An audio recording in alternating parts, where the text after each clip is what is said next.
ಕೋಲಾರ ಕಾಂಗ್ರೆಸ್ನಲ್ಲಿ ಮನೆಯೊಂದು ಮೂರು ಬಾಗಿಲಾಗಿದೆ. ಜಿಲ್ಲೆಗೆ ಸಿಎಂ ಡಿಸಿಎಂ ಬಂದರೂ ಕೂಡ ನಾಯಕರು ಮಾತ್ರ ಒಂದಾಗಿಲ್ಲ. ಕುರುಡುಮಲೆ ದೇವಸ್ಥಾನಕ್ಕೆ ಸಿಎಂ ಡಿಸಿಎಂ ಭೇಟಿ ಕೊಟ್ಟಿದ್ದಾರೆ.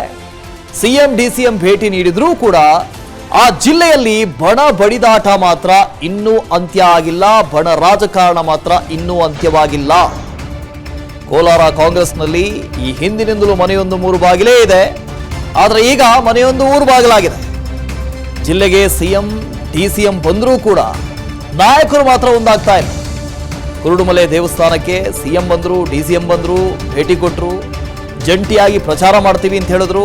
ಆದ್ರೂ ಬಣ ರಾಜಕೀಯ ಮಾತ್ರ ಇನ್ನೂ ನಿಂತಿಲ್ಲ. ದೇಗುಲದ ಬಳಿ ಎಂಟ್ರಿ ಕೊಟ್ಟಂತ ರಮೇಶ್ ಕುಮಾರ್ ತಂಡ, ಆದರೆ ದೇಗುಲದತ್ತ ಬಾರದಂತ ಕೆಎಚ್ ಮುನಿಯಪ್ಪ ಟೀಮ್ ಚುನಾವಣೆಯಲ್ಲಿ ಕೈ ಸುಡ್ತಾ. ಹಾಗಾದ್ರೆ ಈ ಬಣ ರಾಜಕೀಯ 2019 ಚುನಾವಣೆಯಲ್ಲೂ ಸೇಮ್ ಟು ಸೇಮ್ ಇದೇ ರೀತಿಯಾಗಿತ್ತು. ಮುನಿಯಪ್ಪನವರ ಒಂದು ಬಣ, ರಮೇಶ್ ಕುಮಾರ್ ಅವರ ಬಣ ಅಂತ ಆಯಿತು. 7 ಬಾರಿ ಸತತವಾಗಿ ಗೆದ್ದು ಬೀಗಿದಂತ ಮುನಿಯಪ್ಪನವರಿಗೆ 2019 ಚುನಾವಣೆಯಲ್ಲಿ ಸೋಲಾಯಿತು. ಹೊಸ ಅಭ್ಯರ್ಥಿ ಬಿಜೆಪಿಯಿಂದ ಕಣಕ್ಕಿಳಿದಿದ್ರು ಮುನಿಸ್ವಾಮಿ. ಅವರು ಗೆದ್ದುಕೊಂಡು 2 ಲಕ್ಷಕ್ಕೂ ಅಧಿಕ ಅಂತರದಲ್ಲಿ ಒಂದು ರೀತಿ ಐತಿಹಾಸಿಕ ವಿಜಯ ಅಂತಾನೆ ಹೇಳ್ಬೋದು. ಅದಕ್ಕೂ ಕಾರಣ ಆಗಿದ್ದು ಇದೇ ಬಣ ಬಡಿದಾಟ. ಈಗ ಮತ್ತೊಮ್ಮೆ ಕೋಲಾರದಲ್ಲಿ ಬಣ ಬಡಿದಾಟ. ಇಬ್ಬರ ನಡುವಿನ ಜಗಳ, ಮೂರನೇವನಿಗೆ ಲಾಭ ಅಂತ ಹೇಳಿ ಗೌತಮ್ ಅವರಿಗೆ ಟಿಕೆಟ್ ಆಯಿತು, ಅಭ್ಯರ್ಥಿಯಾಗಿದ್ದಾರೆ. ಮುನಿಯಪ್ಪನವರು ತಮ್ಮ ಅಳಿಯನಿಗೆ ಟಿಕೆಟ್ ಅನ್ನ ಕೇಳಿದ್ರು. ರಮೇಶ್ ಕುಮಾರ್ ಬಣ ಇಲ್ಲ, ನೋ, ಮುನಿಯಪ್ಪನವರ ಕುಟುಂಬಕ್ಕೆ ಟಿಕೆಟ್ ಕೊಡಬಾರದು ಅಂತ ಹೇಳಿದ್ರು. ಹಾಗಾಗಿ 2 ಬಣಗಳ ನಡುವಿನ ಬಡಿದಾಟದಿಂದಾಗಿ ಅಭ್ಯರ್ಥಿಯ ಅಖೈರಾಗೋದೆ ಕೊನೆಯ ಕ್ಷಣದವರೆಗೆ ಬಂದು ನಿಂತಿತ್ತು. ಕೊನೆಯವರೆಗೂ ಆಗಿ ನಿಂತಿತ್ತು. ನೋಡಿ, ರಮೇಶ್ ಕುಮಾರ್ ಅವರು ಬಂದರು, ಆದರೆ ಮುನಿಯಪ್ಪನವರು ಮಾತ್ರ ಬರಲಿಲ್ಲ. ಮುನಿಯಪ್ಪ ಟೀಮ್ ಬರಲೇ ಇಲ್ಲ.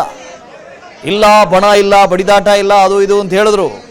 ಆದರೆ ಆದರೆ ಆದರೆ ಬಣ ಬಡಿದಾಟ ನೇರವಾಗಿ ಕಾಣಿಸ್ತಾ ಇದೆ. ಕೋಲಾರದ ಮಸೀದಿಗೂ ಕೂಡ ಭೇಟಿ ಕೊಟ್ಟಿದ್ದಾರೆ. ಒಂದು ಕಡೆ ದೇವಸ್ಥಾನಕ್ಕೆ ಭೇಟಿ ಕೊಟ್ಟರು. ದೇವಸ್ಥಾನದಲ್ಲಿ ಪೂಜೆ ಆಯಿತು, ಕುರುಡುಮಲೆಯಲ್ಲಿ ಪೂಜೆ ಆಯಿತು. ಅದಾದ ಬಳಿಕ ಮಸೀದಿಗೂ ಕೂಡ ಹಜರತ್ ಸೈಯದ್ ಬಾಬಾ ಮಸೀದಿ ಅಲ್ಲಿಗೂ ಕೂಡ ಹೋಗಿದ್ದಾರೆ. ಒಂದು ಚಾದರನ್ನ ಹೊತ್ತಿಸಿದ್ದಾರೆ, ವಿಶೇಷ ಪೂಜೆಯನ್ನು ಕೂಡ ಮಾಡಿಸಿದ್ದಾರೆ. ಇದು ಮಸೀದಿಯಲ್ಲಿ ಪ್ರಾರ್ಥನೆ ಸಲ್ಲಿಸಿದ್ದಾರೆ. ನೇರ ದೃಶ್ಯಗಳನ್ನು ಕಾಣ್ತಾ ಇದ್ದೀರಿ.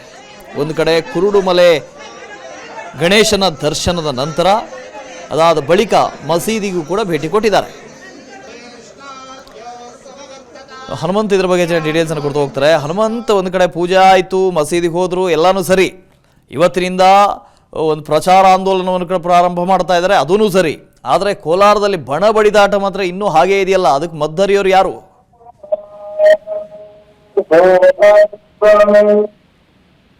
ಹನುಮಂತ್, ಕೇಳಿಸ್ತಾ ಇದೆಯಾ ಧ್ವನಿ? ಮತ್ತೆ ಅವರನ್ನ ಸಂಪರ್ಕ ಮಾಡೋಣ. ಇದರಲ್ಲಿ ಪ್ರಜಾಧ್ವನಿ ಯಾತ್ರೆ ಮಾಡ್ತಾ ಇದ್ದಾರೆ ಅನ್ನೋದು ಮುಖ್ಯಕ್ಕಿಂತನೂ ಹೆಚ್ಚಾಗಿ ಭಿನ್ನಮತ ಶಮನ ಇನ್ನೂ ಆಗಿಲ್ವಲ್ಲ ಅನ್ನೋದೇ ಬಹಳ ಮುಖ್ಯವಾಗಿರೋದು. ಕುರುಡುಮಲೆಯಲ್ಲಿ ಕೈ ಪ್ರಜಾಧ್ವನಿ 2.0 ಯಾತ್ರೆಗೆ ಚಾಲನೆ ಸಿಕ್ಕಿದೆ. ಪ್ರಜಾಧ್ವನಿ 2.0 ಯಾತ್ರೆ ಬಸ್ನಲ್ಲಿ ಕೈ ನಾಯಕರು ಹೊರಟಿದ್ದಾರೆ. ಮುಳುಬಾಗಿಲಿಗೆ ಒಂದೇ ಬಸ್ನಲ್ಲಿ ಮುಖ್ಯಮಂತ್ರಿಗಳು, ಉಪಮುಖ್ಯಮಂತ್ರಿಗಳು ಸಂಚಾರ ಮಾಡಿದ್ರು. ಯಾತ್ರೆಗೆ ಚಾಲನೆಗೂ ಮುನ್ನ ಗಣಪತಿಗೆ ವಿಶೇಷ ಪೂಜೆ ಮಾಡಿದ್ರು. ಗಣಪತಿ ವಿಶೇಷ ಪೂಜೆಯನ್ನು ಸಲ್ಲಿಸಿದಂತಹ ಕಾಂಗ್ರೆಸ್ನ ನಾಯಕರು ಈಗಾಗಲೇ ಮುಳುಬಾಗಿಲು ರೀಚ್ ಆಗಿದ್ದಾರಂತೆ. ಯಾತ್ರೆಗೆ ಚಾಲನೆಯ ನಂತರದಲ್ಲಿ ಸಿಎಂ ಡಿಸಿಎಂ ಜಂಟಿ ಪ್ರಚಾರವನ್ನು ಮಾಡ್ತಾ ಇದ್ದಾರೆ. ಕಾಂಗ್ರೆಸ್ ಅಭ್ಯರ್ಥಿ ಕೆ ಗೌತಮ್ ಪರವಾಗಿ ಭರ್ಜರಿ ಮತಬೇಟೆಯನ್ನ ಮಾಡ್ತಾ ಇದ್ದಾರೆ. ಈಗಾಗಲೇ ಪ್ರಜಾಧ್ವನಿ 2.0 ಯಾತ್ರೆ ಮುಳುಬಾಗಿಲು ರೀಚ್ ಆಗಿದೆಯಾ? ಓಕೆ, ಅಲ್ಲಿ ಒಂದು ಕಡೆಯಿಂದ ಗಣೇಶನ ದೇವಸ್ಥಾನಕ್ಕೆ, ಕುರುಡುಮಲೆ ಗಣೇಶ ಬಹಳ ಫೇಮಸ್ ಆಗಿರುವಂಥ ದೇವಸ್ಥಾನ. ಯಾಕೆ ಕುರುಡುಮಲೆನೇ ಅಂತ ಕೇಳಿದ್ರೆ, ಈ ಹಿಂದಿನಿಂದಲೂ 1999ರಲ್ಲಿ SM ಕೃಷ್ಣ ಅವರು KPCC ಅಧ್ಯಕ್ಷರಾಗಿದ್ದರು. SM ಕೃಷ್ಣ ಪಾಂಚಜನ್ಯ ಯಾತ್ರೆಯನ್ನು ಮಾಡಿದ್ರು. ಬಹಳ ಐತಿಹಾಸಿಕವಾದಂಥ ಯಾತ್ರೆ, ಎಲ್ರಿಗೂ ನೆನಪಿರ್ಬೋದು ಪಾಂಚಜನ್ಯ ಯಾತ್ರೆ. ಆ ಪಾಂಚಜನ್ಯ ಯಾತ್ರೆಗೂ ಕೂಡ ಚಾಲನೆ ಕೊಟ್ಟಿದ್ದು ಇದೇ ಕುರುಡುಮಲೆ ಗಣೇಶನ ದೇವಸ್ಥಾನದಿಂದ. ಆ ಚುನಾವಣೆಯಲ್ಲಿ ಭರ್ಜರಿ ಜಯ ಸಾಧಿಸಿದ್ರು. ಅದಾದ ಬಳಿಕ ಪರಮೇಶ್ವರ್ ಅವರು KPCC ಅಧ್ಯಕ್ಷರಾಗಿದ್ದಾಗಲೂ ಕೂಡ ಇದೇ ದೇವಸ್ಥಾನದಿಂದ ಪ್ರಚಾರ ಆರಂಭ ಮಾಡಿದರು. ಈ ಹಿಂದೆ ಸಿದ್ದರಾಮಯ್ಯನವರು 2018ರಲ್ಲಿ ಆಗಲೇ ಇದೇ ದೇವಸ್ಥಾನದಿಂದ ಆಗಲೂ ಕೂಡ ಪ್ರಚಾರ ಆಂದೋಲನ ಪ್ರಾರಂಭ ಆಗಿತ್ತು. ಜೊತೆಗೆ ವಿಧಾನಸಭೆ ಚುನಾವಣೆ ಹಿಂದೆ 2023ರ ವಿಧಾನಸಭೆ ಚುನಾವಣೆಗೂ ಕೂಡ ಡಿ.ಕೆ. ಶಿವಕುಮಾರ್ ಅವರೇ ಕೆಪಿಸಿಸಿ ಅಧ್ಯಕ್ಷರಾಗಿದ್ದರು. ಇದೇ ಕುರುಡುಮಲೆಯಿಂದಲೇ ಪ್ರಚಾರ ಆಂದೋಲನ ಆರಂಭ ಆಗಿತ್ತು. ಈಗ ಲೋಕಸಭೆ ಚುನಾವಣೆಗೂ ಕೂಡ ಅಲ್ಲಿಂದಲೇ ಪ್ರಾರಂಭ ಮಾಡ್ತಾ ಇದ್ದಾರೆ ಅಧಿಕೃತ ಪ್ರಚಾರವನ್ನು. ಬಾಬಾ ಹೈದರ್ ಮಸೀದಿಗೆ ಮುಖ್ಯಮಂತ್ರಿಗಳು DCM ಭೇಟಿ ಕೊಟ್ಟರು. ಅದಕ್ಕಿಂತ ಹಿಂದೆ ದೇವಸ್ಥಾನಕ್ಕೆ ಭೇಟಿ ಕೊಟ್ಟಿದ್ದರು, ವಿಶೇಷವಾದಂಥ ಪೂಜನೆ ಮಾಡಿದ್ರು. ಓಕೆ, ಹನುಮಂತು ಮತ್ತೆ ಜಾಯ್ನ್ ಆಗ್ತಾ ಇದ್ದಾರೆ. ಹನುಮಂತು, ಈ ಯಾತ್ರೆಗಳನ್ನು ಮಾಡ್ತಾ ಇದ್ದಾರೆ, ಪ್ರಚಾರ ಆಂದೋಲನ ಪ್ರಾರಂಭ ಮಾಡಿದ್ದಾರೆ. ಇದೆಲ್ಲ ಬದಿಗಿಟ್ಟರೂ ಕೂಡ ಕೋಲಾರದಲ್ಲಿ ಭಿನ್ನಮತ ಮಾತ್ರ ಇನ್ನೂ ಶಮನವಾಗಿಲ್ವಲ್ಲ. ಈ ಹಿಂದೆ ಇದೇ ಒಂದು ಪ್ರಚಾರ ಒಂದು ವಾರದ ಹಿಂದೆನೋ ಅಥವಾ ತಿಂಗಳ ಹಿಂದೆನೋ ನಡಿಬೇಕಾಗಿತ್ತು. ಅಲ್ಲಿ ಭಿನ್ನಮತ ಇದೆ ಅನ್ನೋ ಕಾರಣಕ್ಕೆ ಮುಂದಕ್ಕೆ ಹಾಕಿದ್ರು. ಈಗಲೂ ಕೂಡ ಅದೇ ಭಿನ್ನಮತ ಇದೆ. ಖಂಡಿತ ವಾಸುದೇವ್, ಕೋಲಾರದ ಟಿಕೆಟ್ ಆಯ್ಕೆ ವಿಚಾರಕ್ಕೆ ವಿಳಂಬವಾದಂತ ಕಾರಣಕ್ಕಾಗಿನೇ ಪ್ರಜಾಧ್ವನಿ ಯಾತ್ರೆಯೂ ಕೂಡ ವಿಳಂಬ ಆಗಿತ್ತು. ಇದೀಗ ಅದಾದ ನಂತರದಲ್ಲಿ ಸಚಿವ KH ಮುನಿಯಪ್ಪ ಹಾಗೂ ರಮೇಶ್ ಕುಮಾರ್ ಅವರ ಟೀಮ್ ಉಭಯ ಬಣಗಳ ಜೊತೆಗೆ ಮಾತುಕತೆಯನ್ನು ನಡೆಸಿ ಅವರಿಬ್ಬರ ಅಭಿಪ್ರಾಯವನ್ನು ತೆಗೆದುಕೊಂಡ ನಂತರದಲ್ಲಿ ಮೂರನೇ ಅಭ್ಯರ್ಥಿ ಹೈಕಮಾಂಡ್ ಅಭ್ಯರ್ಥಿಯಾಗಿ KV ಗೌತಮರನ್ನ ಆಯ್ಕೆ ಮಾಡಿದ ನಂತರದಲ್ಲೂ ಕೂಡ ಕೋಲಾರದ ಬಣಬಡಿದಾಟಕ್ಕೆ ಬ್ರೇಕ್ ಹಾಕೋಕೆ ಎಲ್ಲೋ ಒಂದ್ ಕಡೆಗೆ ಸಾಧ್ಯವಾಗ್ತಿಲ್ಲ ಅನ್ನುವಂಥದ್ದು ಇವತ್ತಿನ ಬೆಳವಣಿಗೆಯಲ್ಲಿ ಕಂಡು ಬರ್ತಾ ಇರುವಂತದ್ದು. ಯಾಕೆಂತ ಹೇಳಿದ್ರೆ ಪ್ರಜಾಧ್ವನಿ ಯಾತ್ರೆ ಏನಿದೆ ಇವತ್ತು ಕುರುಡುಮಲೆ ಕೋಲಾರ ಜಿಲ್ಲೆಯ ಮುಳುಬಾಗಿಲು ಕುರುಡುಮಲೆ ದೇವಸ್ಥಾನದಿಂದ ಇವತ್ತು ಕಾಂಗ್ರೆಸ್ನ ಪ್ರಜಾಧ್ವನಿ ಯಾತ್ರೆ 2 ಪ್ರಾರಂಭವಾಗುತ್ತೆ.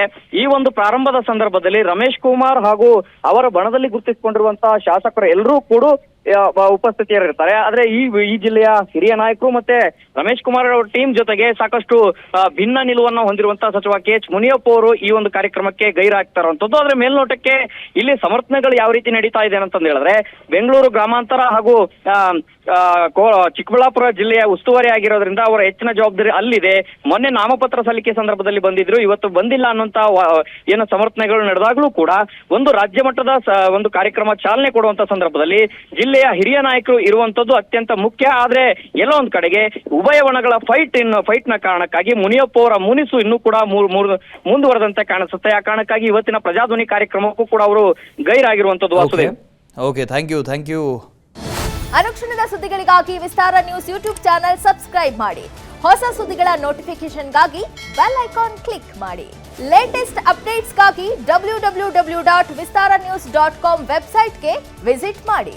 ಅಂಗೈಯಲ್ಲೇ ಜಗತ್ತಿನ ಸುದ್ದಿ ತಿಳಿಯಲು Vistara news Kannada app download ಮಾಡಿ.